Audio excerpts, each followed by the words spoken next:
Maayong gabi sa tanan, kumusta man mo? So, I hope and I pray nga bisan atas mga kalisod, atas mga problema ug mga pagsulay, mungisi, malipay gyapon ka tungod kay ang Dios naa sa atong mga kinabuhi.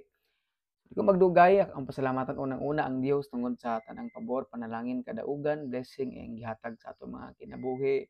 Nga naman, without the help of the Lord, we cannot do nothing. Patay mahimo kung wala ang Dios. Ning gagabion ang atong isgutan from conflict to reconciliation.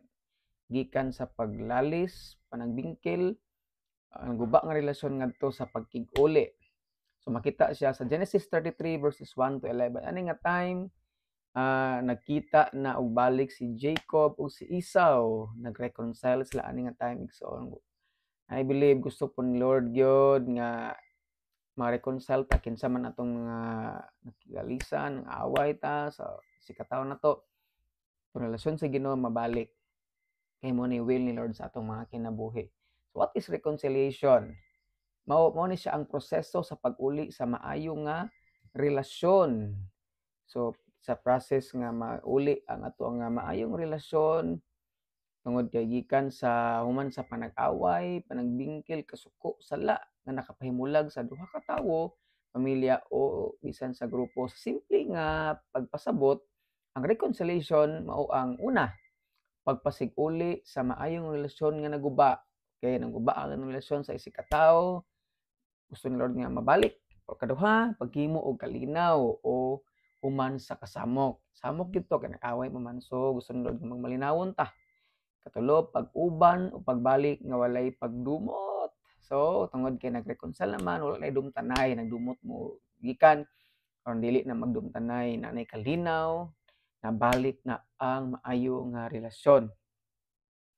Karon, posible ba gyud nga kanang or di ba gid malikayan ning ay pagkalalis or alitan or hidwaan? Yes, of course. Number one, tungod kay tayo po ay makasalanan. So, kanang kitang tanang tao bisan Christian ta makasala ta naman natay lain-lain nga mga prinsipyo, natay lain-lain nga gusto sa kinabuhi na nga dili gusto sa uban. Okay, sa banag asawa pa lang daan ang usa ganahan og kusog nga tikpan nga focus ang uban dili ganahan ang uban kung mag-flash sa gihian ang lalaki dili kasara dili pa tarong sa babaye. Ipas yung nagtarong kung sa laag pa nga sitwasyon ang usa ganahan og laag-laag ang usa nga naglingaw-lingaw. So na palang daan gamay nga simpleng nga mga example, um, di ta magkasinabot kuno naman makasasala ta gani ingon ang usa ka writer nga we are forgiven sinners.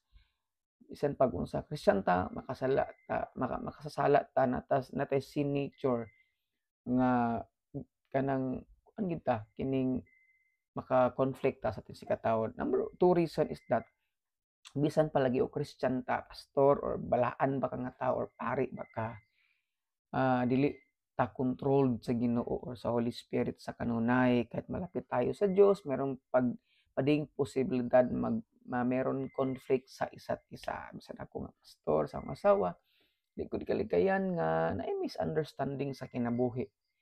Nganuman tungod kay forgiven sinners lagi ta, ipasaylo ta sa Ginoo na adjay possibility nga magka-conflict kay lain-lain kitag prinsipyo, pangunahuna or mga desisyon sa kinabuhi. Karon, unsa ka importante ang mag-reconcile ta tungod kay biblically speaking sa Old Testament, pag makasala ang tao gani sa Ginoo, kinahangitag way ang Dios nga ma-reconcile ang tao ngadto sa Ginoo. Kay dili man gyud lang sa tawo sa sikatawo ta makasala but ngadto pod sa Ginoo makasala ta. Okay, so ang buhaton nila mag-ihaw sila mananap.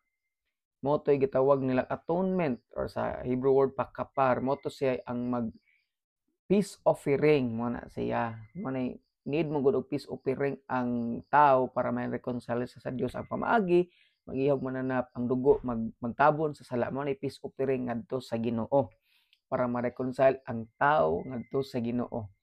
Karon sa New Testament kining gitawag siya katalage sa Greek nga pinulungan mo na siya ang pag-reconcile sa tao ngadto sa Dios gihapon. Nasa sa Old Testament temporary lang ang reconciliation sa tao ug sa Ginoo. But ang good news is sa New Testament si Jesus Christ ang nahimong peace offering. Siya ang nagtabon sa sala, siya ang nag-reconcile nato ngadto sa Ginoo. Karon ang iya nga reconciliation nga gihatag dili temporary but hangtod sa hangtod. Unsa man naka-importante ngano man tungod kay kaaway ta sa Ginoo kung nagpuyo ta sa sala. So ang gusto ni Lord nga ma-reconcile tayo sa iya pero ang pinakandot pag gyud kay imbis kita ang nakasala, kita ang tamatag og peace offering ngadto sa Ginoo no. Pero si Lord ang nangitag pamaagi gikan pa sa kaniadto sa Old Testament ngadto karon. Kita nakasala pero siya nangitag pamaagi para mabalik ta sa Ginoo. Mo na gitawag og grace. Sa maning grace, unmerited favor, wala tay gibuhat pero nabalik atong maayong relasyon sa Ginoo. Munang God is good all the time, maayo siyang simbahon o pasalamatan. Kay kung wala pa niya nabuhata, dili punta ta mahimong mapasaylo sa Dios. Maimperno ta og mo ni pinaka luoy nga mahitabo sa tao kay igsuunan. Karon sa atong kinabuhi naay tulo na ako'y tulo ka key or susi sa ato ang reconciliation. Kay sama sa story ni Jacob ug ni Esau, nag-reconcile sila. Kita pod gamiton ta sa Dios nga ma-reconcile ang atong isikataw sa Ginoo. Gamiton pud ta sa Ginoo kaduha nga kita ang gamiton nga kung natay ka sumpaki or kaaway bisan pag sila'y nakasala kita ang mga tagway nga ma-reconcile tagbalik niya. Ikatulo, kung natin nakigbikil nga mga kaigsuunan, kita ang gamiton sa Ginoo nga ma-reconcile sila balik sa usag-usa. Okay. Karon, sagot ta. Number 1, unang buhaton igsuon susi sa reconciliation is pagpapakumbaba or pagpapaubos. Pagpaubos nga naman sa verse 3 ng Bible nga nang mingluhod ug ikapito nga time si Jacob padulo ngadto ni Esau. Sa Hebreo, sa Hudiyo nga kultura ang 7 is completeness. Gipakita nimo nga pag 7 times ka nagmiluhod nga to si sikataw, it means nagpaubos gid ka. So di man to himuon Pinoy ta but ang point is sa atong pagkinabuhi ta ang nakasala, kung especially kita nakasala, dapat gid tang magpaubos. Pero sa Christian both parties nakasala at ginawa ng kasalanan ay dapat marunong maging humble. So grabe gyud, it takes too much humility bisan pag unsay imo ang posisyon abot sa kinabuhi ikaw man insakto di ka kasabot sa iyang prinsipyo or sa ang sad-an but gusto ni Lord nga magpaubos ta no naman hilisod gyud mangayo og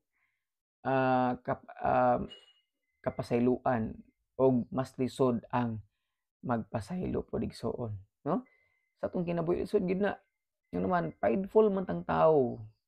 Makan gid ta garbuso gid ta kaayo pero gusto ni Lord nga magpaubos gid ta kay ingon ang Philippians 2 verse 3 nga ayaw gid una-una nga mas maayo ka kaysa sa uban bisa pag dugay na ka nangalagad sa Ginoo mas sakto ka daghan kag taas kag posisyon but ayaw una nga kuan ka righteous ka matarong ka ngano man atubangan sa Dios gipasaylo ta sa Ginoo. God balag nang mga mas maayo ang uban mas kuan siya for the sake sa reconciliation. Remember this, that the pride is the greatest sin before the Lord. Ang nakasentro sa pride sa gani ay nakasentro sa sin is letter I. So kita gyud kung ang garbo magari sa atoa, kita ang nakasentro gyud ana. Matud pa sa akong higala, mahirap kainin ng pride lalo na pagbar. So gyud kan una sabon gyud na. Pero ang point is kanang sa tong kinabuhi kay gusto ni Lord nga ma-reconcile ta. Number 1 key is sa ganito, pagpapakumbaba, pagpaubos. Number 2, so gusto ni Lord nga naatay gitawag nga pag-ibig ng Dios. Nga naman sa verse 4, sa wala pa gani kuno nagbow down pa si Jacob, gidaggan ni Esau ang iya ang igsuon og Yakos og naghilakanay silang duha. I believe nga walang tunay na pagpapatawad, pagpapakumbaba at pagbalik loob kung wala ang pag-ibig ng Dios nga naman. Siya ay tag-iya sa gugma. Ingon ang pulong sa Ginoo sa 1 John, God is love. So without the love of the Lord, kung wala ang gugma sa Ginoo, pag wala ang pag-ibig ng Dios, walang taong magbibigay ng pagmamahal. Wala gyud. Gubot ang kinabuhi, ang pamilya, ang nasod, tanan natong aspeto sa kinabuhi kung wala ang gugma sa Dios. Kasi ang tag-iya sa gugma. Ingon pa ang 1 Peter chapter 4 verse 8, ngunit higit sa lahat ay magkaroon kayo ng mataimtim na pag-ibig, labaw sa tanan, pari ang gugma sa Ginoo. Nganuman, ang gugma nagtabon sa tanang kasalanan. Muna, gugma gyud dapat maghari sa atong kinabuhi, mga kaigsuonan. Kay wala ang gugma sa Ginoo, wala gyud tinuod nga reconciliation. Mabito nang ang kalibutan, gubot kayo, naganay kanta nga si Black Eyed Peas, si Apple Diap nga naguluhan siya, where is the love? Naman, yun ang lyrics, people kill and people die and children hurt and hear them crying. Can you practice what you preach? Would you turn the other cheek? Father, Father, Father, help us send some guidance from above. Because people got me questioning, where is the love? Ang author's writer ng utana, asa na kuno ang gugma? Daghang naghilak nga mga bata, daghang kay pamilya nga na separate, daghang kayo nagpatay, daghang kayo nagdumot, tungod man wala na gugma mo nang nag-pray sa Ginoo, Lord tabangi mi kay wala na gugma ang kalibutan. So na I pray nga pag sa ta Christian ta, ang magari sa ato reconciliation, labi na ang gugma gid sa Dios mao ang ipalabi sa ato mga kinabuhi. Ano man, si Jonah wala siya naka-preach, napugos siya preach sa Nineveh tungod kay wala siya gugma sa ngadto sa mga tao sa Nineveh tungod kay kontra sila. Muna nga sa tong kinabuhi, tanawon nimo, dili gyud kwarta, dili kadato, dili posisyon ang need sa kalibutan, kundi ang gugma. Sad to say, sa atong Pilipinas, daghan corrupt leaders, daghan kinalumos sa kwarta, daghan kinalumos sa baha. Kan kay naglisod nga naman walay gugma, walay Dios sa ilang mga kinabuhi. Una sa tong kinabuhi ni Ginoo sa kinabuhi. Number 3 and the last point is forgiveness or pagpapatawad. Sa verse 8 and 11 ingon si Jacob, dawata ang ako nga peace offering. Mao to reconciliation ni ba peace offering. Nga naman kun di nimo dawaton wa ko nimo gipasaylo. Kung wa nimo dawaton so gidawat ni Esau ang peace offering pagkasulti gipasaylo na niya tinuod ang igsoon nga si Jacob sa iyang gibuhat sa iya. Ang forgiveness or pagpapatawad, pagpili na hindi na magkimkim ng galit o dili na magnumot. Ngano man, na magingon nga nagtambag nga pag makapasaylo ka, forgive and forget. So dili siya mingon ng bandili kuno siya possible. Ngano man, di gid ka kalimot ka usog mamnisya ka sa mga nabuhat sa tao sa imo. As point is, ingon si Pastor Prado sa kapastor nagingon nga, you cannot forget what people did to you, but you can change the way you remember it. So usbo na lang nimo ang gibuhat niya sa imo nga sayo. For example, basig atong kay ma-immature pa siya nakabuhat sadto, or possible wala siya Ginoo nang nabuhaton niya, or possible emotional siya or daghan siya problema nang nabuhaton niya. So inganaon na lang nimo nga or na ako'y nakatunan sa kinabuhi tungod adto nga gugma gid si Lord ang gikinahanglan sa ato. So inganaon na lang, di man nimo makalimtan pero usbo na lang nimo. Ngano man gusto ni Lord maghari ang pagpasaylo sa ato. Ano man ang pagpasaylo po is a choice. Di based sa feelings kay kung ang feelings pa kuno di mo mapasaylo ang isig ka tawo nimo. Ang imo hinigugma kung feelings ang ato ang basihan nga pa sa survey, ang boys kuno dali ra mapasaylo. Say sorry from babae. Taas pa kayo usa mo pasaylo. O gaingon nga sakto tanan but kung feelings ang kuno di good ta makapasaylo ay reconciliation nga mahitabo. Sabi nga sa salita ng Diyos, dapat araw-araw tayong magpatawad nga naman. Ang tanong si Peter ni Jesus, Lord, kapila man jud ko mo pasaylo sa si kataw. Yung Jesus 7 times 7. Pila man?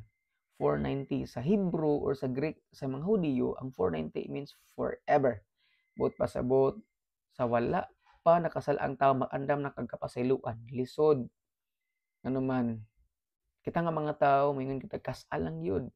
Buhaton nimo na di na nakauilahon nga tawo, di na ka nakahigugmaon, but si Lord nagsugo lisod man gid siya kay kita man pud makasala, di ba? Pasayloon po ta, gipasaylo kita sa Ginoo, kita pagka di mo pasaylo sa isig ka tawo nato. Namang gyoy barrier na limitation na, but point is tignan si Lord nga magdumot ka sa imong isig ka tawo mga igsoon, no? Muna, forgiveness is possible with the help of the Lord. Mao to nga sa atong kinabuhi, lisod gyud, pero gusto ni Lord nga ma-reconcile ta sa atong isig ka tawo kay mao na will sa Ginoo sa atong kinabuhi. Di siya gusto nga magdumot ta, di siya gusto nga maghari ning kasing-kasing nga pagdumot sa atoa nga sama sa kaaway, nagdumot sa Ginoo, nagdumot sa atoa.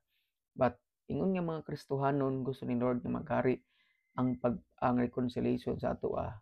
Ato'y pamaagi, number 1, pagpaubos or pagpakumbaba. Number 2, gugma sa Ginoo. Number 3, pagpasaylo or pagpapatawad.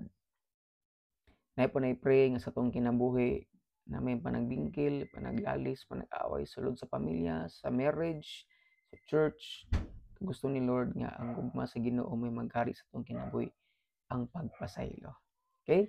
For to, God bless and amping natong tanan. So let me pray to you. Lord, salamat sa mga pulong imong gihatag karon. I pray, Lord, nga tagaan mi nimo kasing-kasing mapausanon sa kanunay, di man malikayan ang mga panaglalis, but I pray, Lord, kay imong spirit maghatag na mo pagpaubos, gugma nimo labaw sa tanan nga maghari sa amoa, aron nga kami kay bawang muhigugma sa mga tawo nakasala sa amoa, and pagpasaylo or pagpapatawad, Lord, tungod lisod man ang among feelings may agdon, pero imo man gisugo tungod kay Christian may among sundon. Salamat, Lord, magahil ka tanan nga mga kasing-kasing nga nasamdan, nasakitan. Pray, Lord, nga makarecover me sa mabot ang time nga makarecover me, uban sa imong tabang makapasaylo me. Salamat, Lord, nga ma-reconcile ang tanan nga nagdumot, nag-away karon nga mga minyo, pamilya, or uban ang kasimbahanan uban sa imong tabang. Sa pangalan ni Jesus. Amen. God bless sa makausa.